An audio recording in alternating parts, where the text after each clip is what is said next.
Now we are starting with the cost of the quality, which is very important part in case of the quality control. The cost of the product or the element is very closely linked to the quality of the component. So when the better the quality of the component, then greater would be the cost of the production. Greater would be the cost of the product.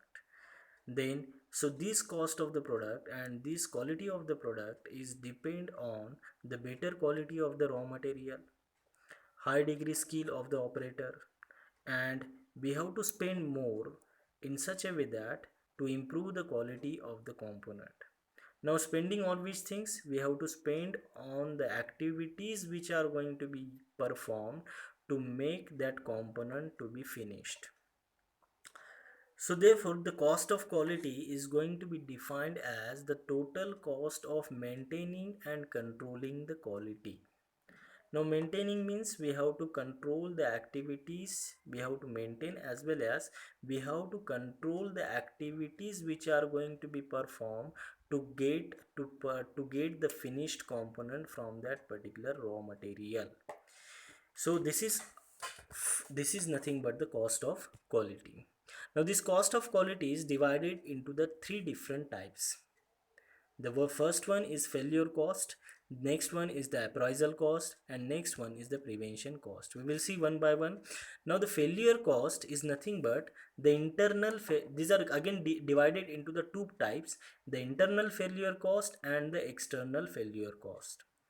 Now this internal failure cost is consist of the scrap. Now what type of scrap? Now suppose, let's have an example. If suppose the customer is ordering the 100 number of components and the customer is allowed only the 2% of rejection is going to be considered or is going to be accepted. It means that if that 100 components it's having the 2% of rejection, then the customer is willing to accept that particular lot. Now, when we have started the manufacturing processes and we have finished the 100 number of components, then after that we come to know that that 100 components is having the 15% of rejection. Now you will come to know that, so it means that if that 15 number of components are get rejected from this batch, then obviously the customer is not going to be accept that entire lot. Now to make that acceptance, what we have to do, we have to manufacture the more number of components. Let's have we have to manufacture the 15 number of components, and from this 15 we have to make sure that the 13 components are correct, so that lot is now ready for the dispatch to the customer. Now because now we have just manufactured the more number of components for the 100 number of components, we have manufactured the 115 number of components. Now it means that whatever the 15 components are remains in the organization which are get rejected from that lot, now these 15 components, if not possible for the rework, then it will be sent it to the scrap. So this cost is nothing but the failure cost. These failures may be due to the machine, may be due to the operator, may be due to the other reasons, due to the handling and all these things, all these activities. So it may be having the possibility due to the failure of the cost, due to the already the raw material is not as per the requirement. So all these parameters are responsible for this failure cost. Next, rework. If again the same 15 components, from these 15 components, if we can rework 13 components, after inspection we come to know that we can rework the 13 components and we can send it to that lot. So what it means by that rework cost is nothing but the failure cost, because when we are reworking that component, obviously that reworking is nothing but the operation cost. So therefore the cost of the component is increases, so that repetition of the process is nothing but the failure cost. Faulty investigation, that is nothing but the faulty measurement. Due to the faulty instrument, faulty measuring instrument, these errors are added to the component. Then design modification, which are needed by the customer. If it is not updated to the organization, then again it comes under the particular failure cost. Next, loss in capacity of the production. If you are having the capacity of 1000 number of components and due to the rejection the capacity goes down, so this is the another reason in case of reducing, this is the reason for the failure cost. In the second case, external failure cost is consist of the loss of future orders. If we are delivering the wrong components to the customer, it's having the possibility that in the next order or the next time that customer are not going to order the workpiece or that particular order to our organization. So this is the another reason, so that comes under the external failure cost. And next, after delivering the components, we are having the customer, lots of customer complaints. Now these complaints, when you're solving that particular complaints, we have to send the supervisor, we have to send the experts from our organization to the customer side. So whatever this cost of sending that engineers to the customer side, that cost is again comes under the failure cost. So this is about the failure cost. Next, the appraisal cost. Now this appraisal cost is nothing but it consists of the actual checking of the component, actual measurement of the component, or actual inspection of the component, which consists of testing, laboratory, that is laboratory that we have to maintain for that particular measurement. Next, it consists of the number of instruments which are required as per the specification of the component, and the number of environmental conditions which are required, so that all the things we have to maintain in the laboratory. Next one, we have to control the process. Now to control the process, we have to send the raw material in such a way that, so we have to follow the three inspection techniques when we are sending it to the actual manufacturing. When the raw material is receiving in the organization, first we have to inspect it, which is called as a raw material before process or pre-process inspection. If that raw material is correct, then only we will send it to the machining line or the assembly line. And when that particular component is having the 5 operations, so in between the 5 operations or the 5 machines, we have to inspect the component at each and every machines as per their specification. If machine 1 is produced or manufactured or machined the component as per the geometry, as per the drawing which is required, then after measuring, after manufacturing process, we have to measure that particular component for that particular parameter that we have done on that particular machine. If that components, if that parameters is as per the drawing, then only it will be sent it to the second machine. The second machine will do the same thing. After doing the processes, they are going to again test, they are going to perform the again testing operation by using the number of different instruments. They are going to take the measurement on the second machine. If that measurement is as per the drawing, then only it will be sent it to the next machine. So this process is called as an inline inspection. And after completing all the 5 processes, we have to perform the finished inspection or final inspection, and that final inspection will specify, will use all the measurement as per the requirement of the customer.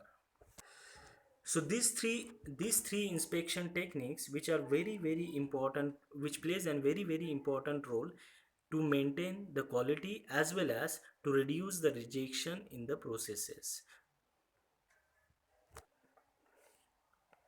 So therefore it plays a very important role.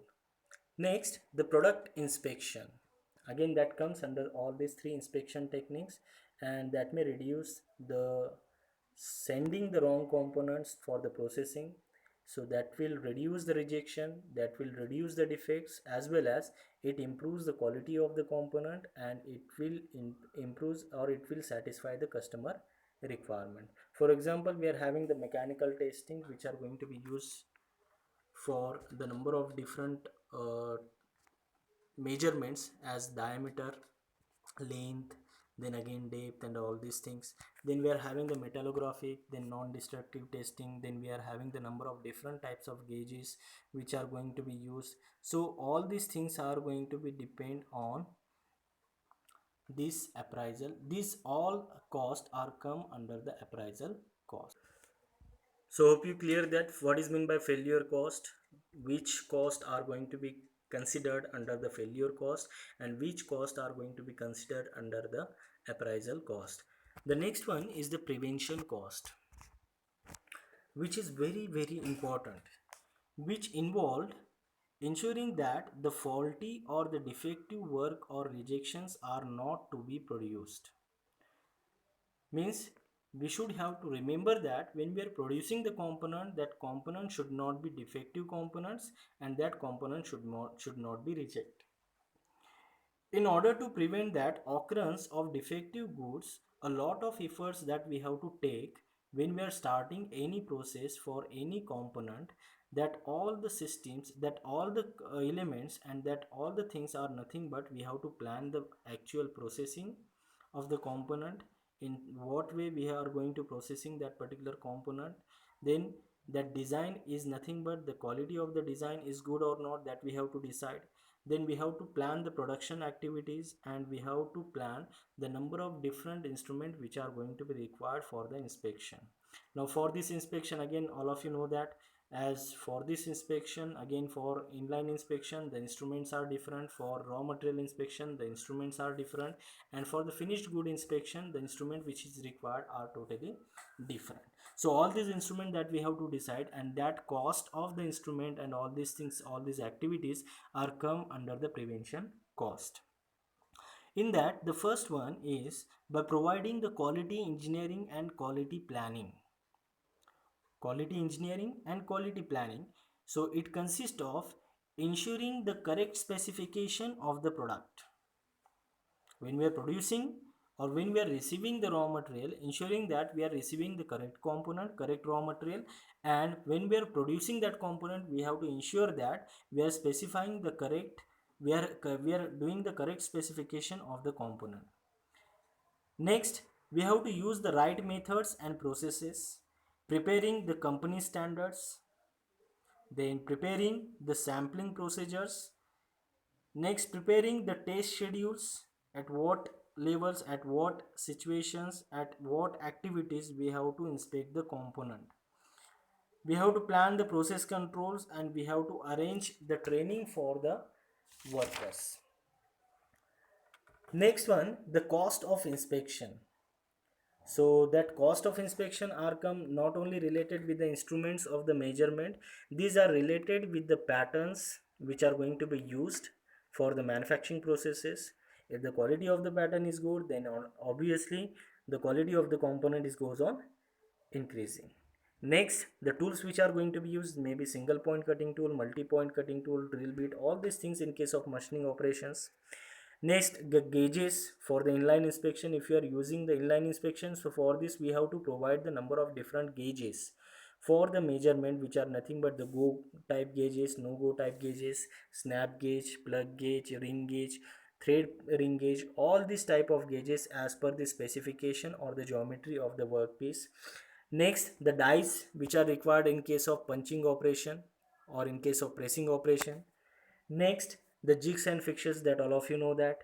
So these cost of these elements are come under the cost of inspection. Next, the cost involving for the training and retraining of the operators, supervisors, and the supporting staff. Why this training is required? Because if the one organization is there, and if the orders are going to be varying continuously, so every time when the product is going to be varying, so we have to train the peoples continuously to improve the quality. We have to make them awareness about the to think about the continuous improvement of the processes as well as the quality of the component. Next one, introducing the method of engineering to the peoples. We have to introduce the method of engineering or the method of process which are going to be using for that particular component. Next one, the maintenance and repairing of the machines, tools, and the instrument, gauges, fixtures, and all these things. These maintenance and all this repairing cost will come under the prevention cost. Then again, calibration is there. when you are doing the calibration of the instrument, that cost will come under the prevention cost.